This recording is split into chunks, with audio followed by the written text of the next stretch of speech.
orderly filing of the letter. See, date is a reference in future. By date, we can file date-wise letters. Now, what kind of details should be included in date? The day, the month, the year of writing the letter. These three things are included in date. Now, date can be written in a British method which uses ordinal numbers. See friends, in India generally what method we use, it's a British method, or it is also called ordinal numbers. It is written in ordinal numbers. Here you can see date 15th August 1947. This is an example of British method. See, we can write down the date in closed punctuation as well as open punctuation. So far closed punctuation is concerned, so we have to put commas after day, comma after month, and full stop after what is called year. But so far open punctuation is concerned, of commas and full stops are not used. So this is British method, and the slide which is on your screen, it shows it's American method. It is also called which is written in cardinal number. So here in American method, we have to write down the month first, then month is followed by day, and then the year. See friend, one more important thing I would like to share with you is that never write date in what is called numbers only, because it's quite confusing. If the recipient is following the American method, then he would be confused whether day is written first or month is written first. See, another thing is that whenever you write the month, the AUZ then full stop, this is quite wrong. Write down the month in full, August completely, March completely. Never use abbreviations in date. Would you like to add anything? Yes.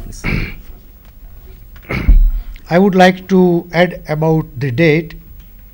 I have observed during assessing the paper that most of the students, they make mistake while writing the date. They make mistake in putting the right punctuation. Please remember, when it is asked that you have to write the date with close punctuation, that means close punctuation means you have to put the punctuation.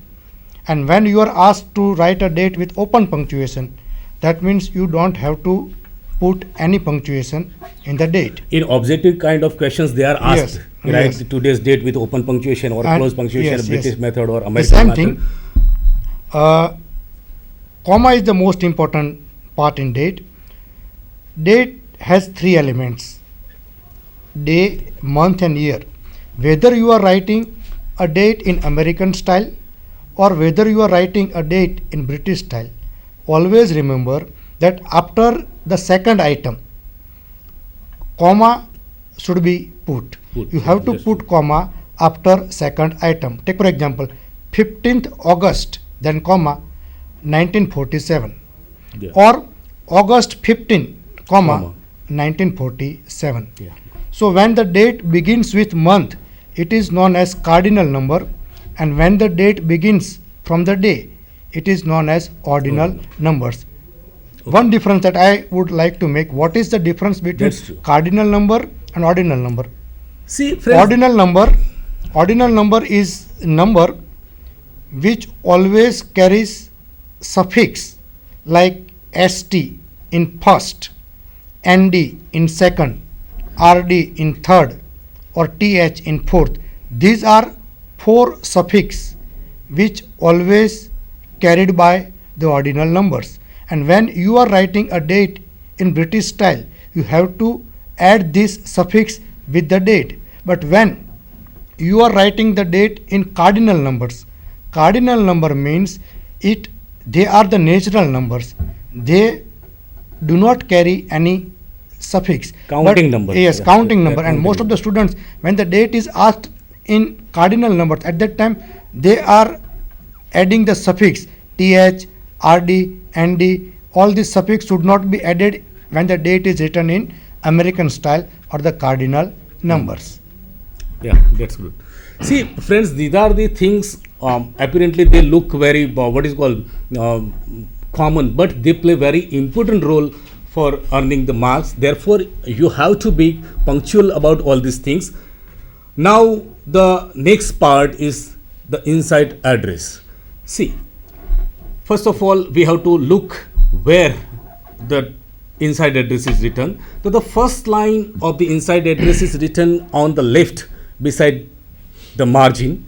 It is written 2 spaces below the date line. See, the purpose for of the inside address is the dispatch clerk can take down the address's name and address on the envelope from the inside address.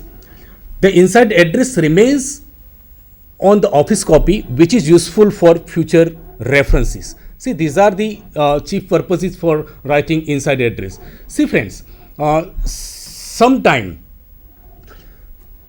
the inside address has a special value when window envelopes are used. See, you might be aware of the window envelope, but I would like to describe it. See, a window envelope is a kind of an envelope on which a see-through panel is fixed.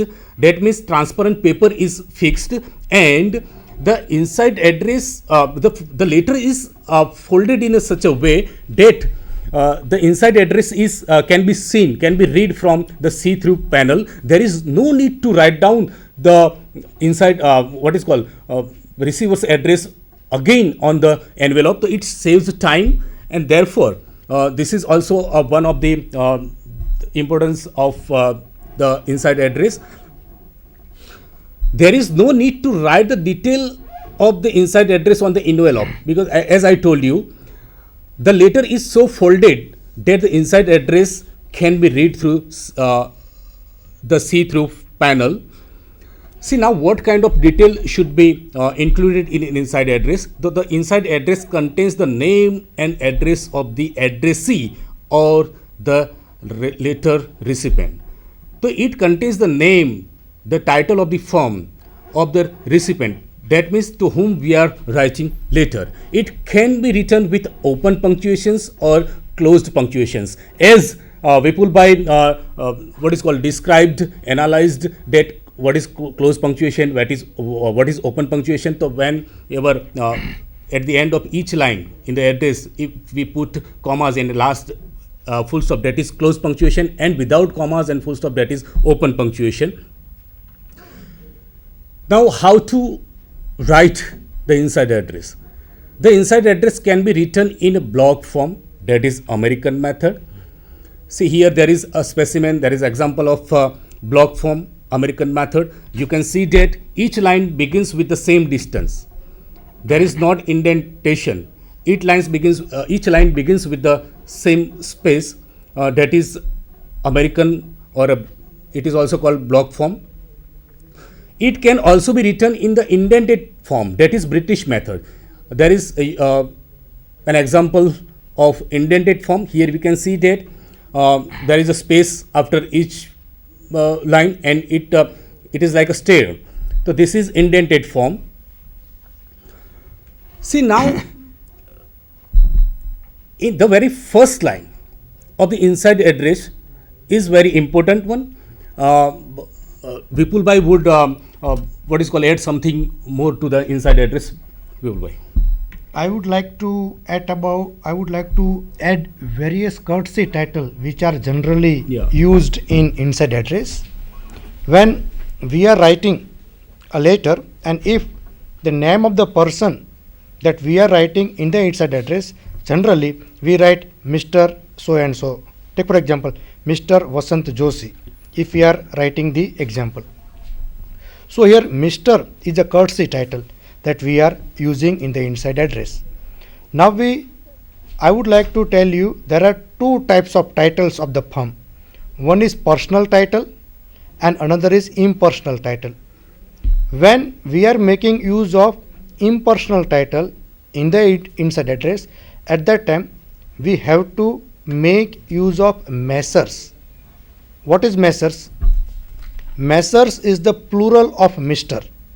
Messrs is a plural of Mr., which is always used before the partnership firm.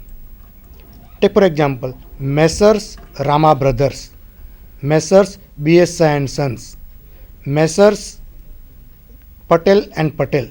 So when we talk about any personal title, any firm having personal names, before that name the title should begins with Messrs, and this can be used only in inside address. Please remember that Messrs can never be the part of the letterhead. Apart from this, one more important title that I would like to add about the inside address is Esquire, which is very famous if we are writing the letter in British style. Esquire is always written after the name of the person. It is equivalent to Mr. Esquire means, the meaning of Esquire is the man of nobility. And if we are writing a letter and if we are writing inside address with a name, then we can say Mr. Vasant Joshi. But if we want to make use of Esquire title, then we can say Vasant K. Joshi Esquire, and after that we can add his or her degree also. So Esquire is always written after the name of the person, and when you are adding the courtesy title Esquire, at that time please remember, please understand, don't write Mr., because Mr. and Esquire, they cannot be written together.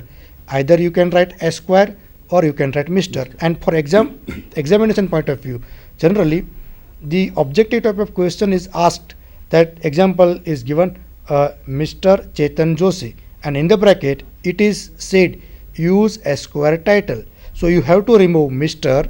and you have to write the name of the person, then you have to add Esquire, ESQ. Thank you. Good. See friend, one more thing I would like to add is that the is written before the impersonal title. See, whatever Vipulbhai talked, he talked about the personal title. Impersonal title, suppose Tata Electronic Private Limited. So here we have to add the Tata Electronic Private Limited. Okay friends, this was about the inside address. Now next part is the salutation. We have to look at the place first. The salutation is written beside the left hand margin, 2 spaces below the last line of the inside address.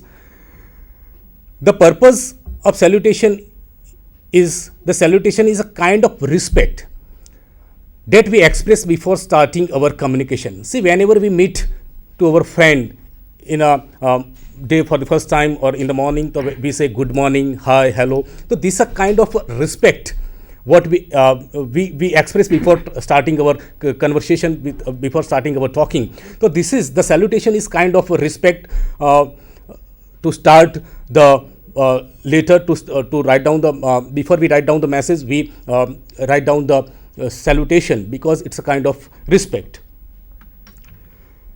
Now how to write salutation? In British style, the salutation is always followed by comma. See, keep in mind, in British style, the salutation is always followed by comma. Here there is an example, dear sir. So dear sir is followed by comma. So in British style, the salutation is followed by comma. See friend, here you can see that D is capitalized, S is capitalized. So these both letters must be capitalized while you are writing salutation. And if you are writing the salutation is British style, you have to put comma. If the letter is written in American style, the salutation is always followed by colon. There is example here, you can see the colon at the end of the sir, and here you can also see that D and S both are capitalized. See friends, whenever we are writing salutation, we have to keep certain things is in mind. See, the salutation is dependent upon certain things. it depends upon the relationship between the writer and receiver of the letter. In USA, gentleman is a very famous salutation. We can write down dear sir, but never in formal communication, never write down my dear sir, because my dear sir, it's a more something what is called informal kind of salutation. Now I would like to hand over Vipul bhai for remaining parts. Vipul bhai. The body of a letter. This is the fifth regular part of the business letter. The body of a letter. Body of the letter is the real letter. It is the actual letter that the writer of the letter wants to send to the receiver. The body of letter is written between the salutation and the complimentary clause. But if we are writing the subject line in the letter, then the body of the letter should begin after the subject line. So we can say that if there is a subject line in the letter, then body of the letter is written between the subject line and the complementary clause. Body of the letter is the actual letter which contains the main message of the writer. Next. What is the purpose of the body of the letter? As I have told you, this is the main part of the business letter which contains the real message or the information that the writer of the letter wants to send to the receiver, and hence it is called the heart of letter. In our body, the heart is the most important part, without which we cannot live. We can live without leg, we can live without hand. In the letter, the body of the letter is so important that without which the letter is incomplete, because whatever method we are applying, whatever things, whatever decorative elements or accessories that we are adding in the letter, they will become useless without the body of letters. Next. Body of a business letter is generally consisted of three parts: the opening paragraph, the main communication, and the last paragraph. The last paragraph is